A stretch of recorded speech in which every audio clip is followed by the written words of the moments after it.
Hello guys, कैसे हैं आप सब। आज हम इस वीडियो में आपको टाटा मोटर्स का पूरा डिटेल एनालिसिस बताने वाला हूँ। हम आपको लॉन्ग टर्म और इंट्राडे दोनों ट्रेड बताएंगे। तो चलिए डायरेक्ट स्टार्ट करते हैं। सबसे पहले हम चलते हैं weekly time frame, monthly time frame. और मंथली टाइम फ्रेम में देखते हैं कि टाटा मोटर्स में क्या चल रहा है। देखो गाइज, ये है अपना मंथली टाइम फ्रेम का पूरा चार्ट।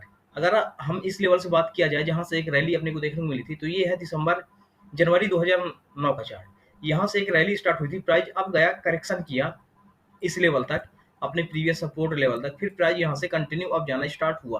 अब देख सकते हैं, अगर इस लेवल की बात की जाए तो प्राइस एक ट्रेंड लाइन के सहारे यहाँ से अब जा रहा था। अब आप ये देखो, यहाँ एक असेंडिंग ट्रायंगल पैटर्न बना और जैसे ही ब्रेकआउट मिला तो प्राइस में एक अच्छी खासी बुलिश रैली देखने को मिली। क्लियर हुई ना।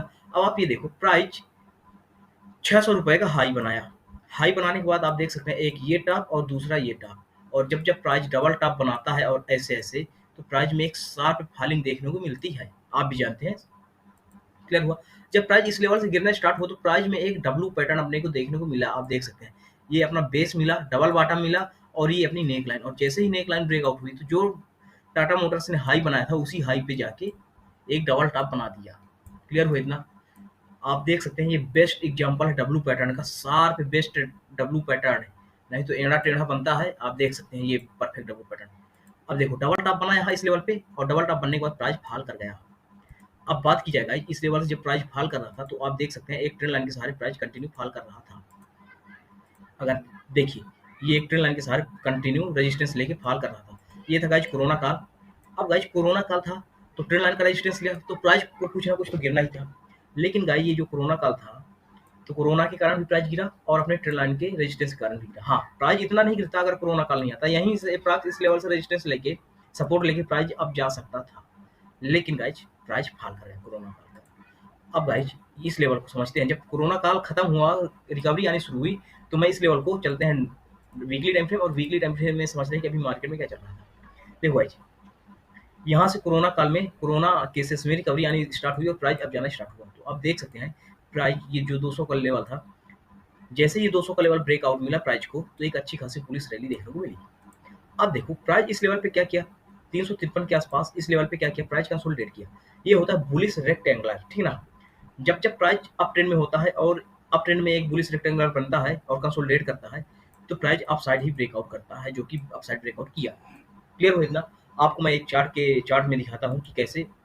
देखो भाई, आप ये देखो, ये है बुलिश रेक्टेंगुलर, ठीक है ना। आप देख सकते हैं, प्राइस अप ट्रेंड में था, कंसोलिडेट किया इस लेवल पे, और फिर प्राइस अप साइड ब्रेकआउट किया। देखो, ये चार्ट है, अप ट्रेंड में था, कंसोलिडेट किया प्राइस ने, और कंसोलिडेट करने के बाद प्राइस आप देख सकते हैं जैसे ही इस लेवल को ब्रेकआउट किया तो एक अपने को बुलिश रैली देखने को मिली। क्लियर हो इतना। अब हम आते हैं अपने चार्ट पे। कंसोलिडेट किया, अप ट्रेंड में गया। देखो, ये जब कोरोना काल यहाँ से स्टार्ट हुआ था तो पहली बार इस लेवल पे कंसोलिडेट किया।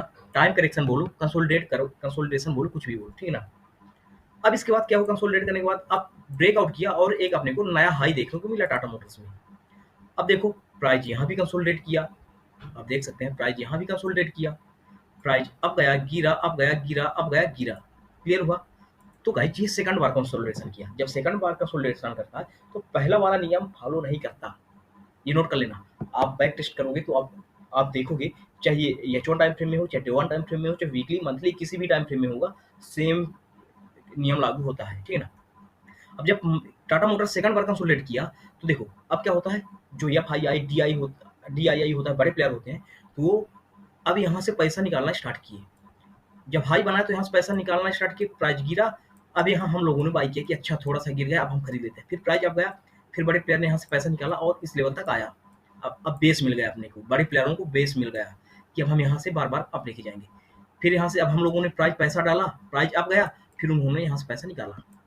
अब उन्होंने इस लेवल पे लेके आए, और जो कुछ पैसा था हल्का फुल्का, तो उनको यहाँ उन्होंने एग्जिट मारा। जब यहाँ एग्जिट मारा तो प्राइस तेजी से फॉल हुआ। अब थोड़ा सा सोचो, जब इस लेवल को ब्रेक किया, जब इस लेवल को ब्रेक किया, तो जो इस लेवल पे खरीदे होंगे टाटा मोटर्स को, उन्हें भी डर लगने लगेगा। डर लगेगा कि प्राइस अब नीचे चला जाएगा और अब इस लेवल तक नहीं आएगा, और नेक्स्ट लेवल ये लेवल रहेगा, और ये लेवल कम से कम यहाँ तक प्राइस गिरेगा, तो हम यहाँ से एग्जिट मारते हैं, इस लेवल पे खरीदेंगे। सभी करते हैं। आप भी बताइएगा कि आप लोग करते हैं कि नहीं। ठीक है। अब जब प्राइस यहाँ से गिरा तो अब उन्होंने क्या किया, जब कुछ उन्होंने ब्रेकआउट, फॉल्स ब्रेकआउट करवाया, और हम लोगों ने पैसा एग्जिट करना स्टार्ट किया, तो और तेजी से प्राइस गिर गया। ठीक है ना। जब और तेजी से प्राइस गिर गया तो अब उन्होंने इस लेवल पे यहाँ से बाई करना स्टार्ट किया। क्यों? मैं आपको बताता हूँ। आप फिबोनाची का लेवल लगाते हैं, अगर ये इस लेवल से ये, तो आप देख सकते हैं 61% का लेवल था। ये जहाँ से प्राइस अब जाना यहाँ से स्टार्ट हुआ, ये जो प्राइस था, ये जो प्राइस था यहाँ से जब अब जाना स्टार्ट हुआ, तो ये फिबोनाची का 61% का लेवल था, और प्राइस 50 और 61 और 38 के लेवल से प्राइस रिवर्स करता है। क्लियर है इतना? अब देखो, अगर ये रिवर्स क्यों करता है गाइज, तो प्राइस एक्शन का मैं कल ही वीडियो डाला हूँ, वो प्राइस एक्शन का वीडियो देखिएगा तो आपको क्लियर होगा कि ये क्यों रिवर्स करता है यहाँ से। क्लियर हुआ? अब अगर सेकंड कंफर्मेशन की बात की जाए, तो आप ये लेवल देखो, ये लेवल, इस लेवल का भी सपोर्ट था। सॉरी, लेवल टेढ़ी हो गई लाइन, ये अपन ड्रा कर दिए। ठीक है, अब इस लेवल का भी सपोर्ट था, अरे सॉरी, इस लेवल का भी सपोर्ट था। प्राइस यहाँ सपोर्ट लिया और प्राइस यहाँ से अब जाना स्टार्ट हुआ। क्लियर हुआ? अब यहाँ से एफ आई आई और डी आई आई पैसा डालना स्टार्ट किए, और अब हम लोग सोच रहे हैं कि अभी प्राइस इस लेवल तक आएगा, इस लेवल तक आएगा और इस लेवल तक आएगा तो हम खरीदेंगे, और प्राइस अब चला गया। क्लियर हो इतना? हम नहीं, अगर जो जो भी सोचता है गाइस, तो कमेंट बॉक्स में कमेंट करके बताना कि सोचते हैं कि नहीं सोचते। क्लियर हो इतना? अब हम चलते हैं नेक्स्ट लेवल समझने के लिए, डे वन टाइम फ्रेम, और डे वन टाइम फ्रेम में समझते हैं कि क्या चल रहा है। अब देखो, कंसोलिडेट किया, प्राइस फॉल हुआ, लेकिन गाइज आदमी बोलता है ना, टेक्निकल एनालिसिस 3 चीजों से मिलकर बना होता है, कैंडल, प्राइस प्लस टाइम। अब देखो, ये जो अपनी डे वन टाइम फ्रेम की कैंडल थी गाइज, तो थोड़ा गौर से देखना, ये 3 कैंडल देखो, ये 3 कैंडल, ये बुलिश कैंडल होती है। ये कौन सी बुलिश होती है, मैं आपको चार्ट में दिखाता हूँ। देखो गाइज, अपने कैंडल स्टिक चार्ट शीट में क्या है, बुलिश कैंडल, न्यूट्रल कैंडल और बेरिश कैंडल। अगर हम बुलिश में नीचे आए, आप देखते चलिए, तो अगर हम बुलिश में नीचे आए तो 3 कैंडल पैटर्न, आप 3 कैंडल पैटर्न आप देख सकते हैं। और 3 कैंडल पैटर्न में ये सेकंड वाला आप देखो, इसमें क्या है, एक रेड कैंडल, एक हैमर टाइप में अपसाइड का, और एक बुलिश कैंडल। इसे क्या बोलते हैं, बुलिश अबेंडम बेबी। क्या बोलते हैं इसे, बुलिश अबेंडम बेबी। और ये क्या होती है, बुलिश कैंडल। आप देख सकते हैं ये बुलिश कैंडल होती है। और अब मैं आपको चार्ट में लेके आते हैं। अब देखो, ये क्या हुआ, एक रेड कैंडल, एक अप ट्रेंड के हैमर टाइप में, और एक ग्रीन कैंडल। क्लियर हुआ? ये बुलिश अपने को पैटर्न मिल गया कैंडल स्टिक के हिसाब से, और प्राइस अब जाना स्टार्ट हुआ। क्लियर हो इतना? कैंडल स्टिक अपने आप में ही एक टेक्निकल एनालिसिस है, उसको सीखना चाहिए, तभी आप परफेक्ट ट्रेडर बन पाओगे। ठीक है ना? अब देखो गाइज, ये सब मैं आपको समझा दिया, प्राइस अब गया। अब हम मेन मुद्दे में आते हैं कि अब क्या हो सकता है आगे लॉन्ग टर्म के लिए। देखो गाइज, लॉन्ग टर्म की बात की जाए, तो जहां आज प्राइस ने क्लोज किया उस लेवल को ड्रा कर देते हैं। ये लेवल मैंने ड्रा कर दिया, और जो हाई आज बना था उस लेवल को ड्रा कर देते हैं। देखो गाइज, और एक लेवल हम ये लेवल ड्रा कर देते हैं, फ्राक्स, ये लेवल, और एक लेवल ये। मैं प्रीवियस में भी ड्रा कर देता लेकिन खिचड़ी हो जाती, ठीक है ना, इसलिए मैं छोटा छोटा ड्रा किया। अब देखो, जो लोग यहाँ बाय किए होंगे ये बुलिश पैटर्न देख के गाइज, तो वो तो अभी यहाँ बेचेंगे नहीं।